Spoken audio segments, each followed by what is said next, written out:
Bermodal Rp12.000, bocah rela tunggu berjam-jam di Istana Kepresidenan Yogyakarta demi bertemu Jokowi.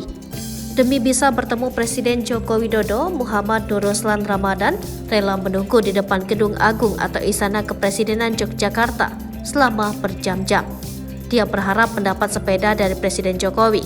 Rama sapaannya datang ke Gedung Agung dengan mengayuh sepeda sejauh sekitar 2 km dari kediamannya di wilayah Taman Siswa, Kecamatan Mergangsang, Kota Yogyakarta sejak pukul 8 pagi.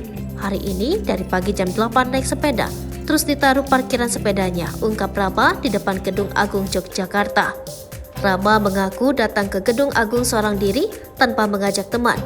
Kedua orang tuanya juga tengah sibuk bekerja. Ibunya berjualan di angkringan, sedangkan ayahnya sibuk mengurus rental mobil. Meski datang sendirian, Rama yang mengenakan kaos bola dan celana pendek ini tetap menunjukkan raut wajah ceria ketika ditemui Tribun Jogja. Rama mengetahui informasi Jokowi tengah berada di daerah istimewa Yogyakarta dari media sosial.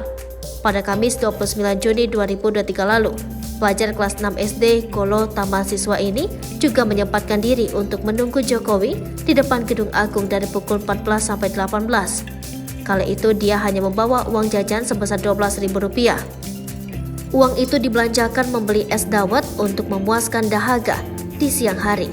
Meski sudah menunggu selama 4 jam, Rama belum berhasil bertemu dengan presiden yang diidolakannya itu. Jika dapat kesempatan bertemu Jokowi, Rama ingin meminta sepeda.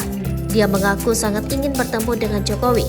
Terlebih masa jabatan presiden ke-7 itu akan segera berakhir pada 2024 mendatang. Jokowi dia diidolakan karena sosoknya yang merakyat. Rama lanjutnya belum pernah bertemu secara langsung dengan Jokowi.